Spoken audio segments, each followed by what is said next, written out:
As a farmer, I'm very proud of what I do.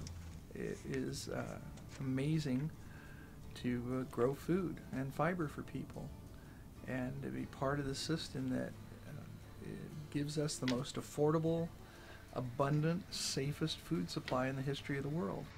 Farming is what Paul Betancourt was destined to do. But he says there are major problems. Bureaucratic and regulatory nightmares are strangling opportunities. National Farm Bureau President Bob Stallman 10 years ago said the cost of the regulatory burden was $20 billion a year. And that's a 10-year-old number. That's a lot of money to go into regulation, and some regulations needed. But we gotta trim that everywhere we can. Instead of standing in the way, he wants our government to cultivate a healthier business environment. You know, we need the infrastructure for civilization.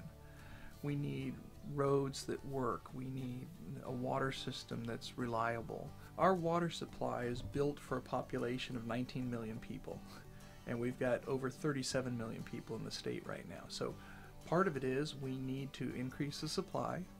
Sure, we need to conserve water. We all have the same interests, but we're not getting there.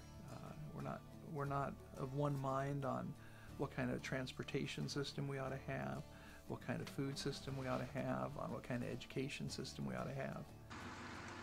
To change things, he says people need to step in. We have a great system that not only allows but invites us to participate, to meet with legislators, to participate in the regulatory process, to participate in the political system. That's a tremendous opportunity. Only then, he says, will California once again be a golden state. There are problems, but they're not insurmountable. We need to put, the muscle and the money behind the research to overcome these problems. The good news is that's been the tradition of California. We have overcome all sorts of problems, and I hope we can continue that. For California Forward, I'm Cheryl Gatwiza.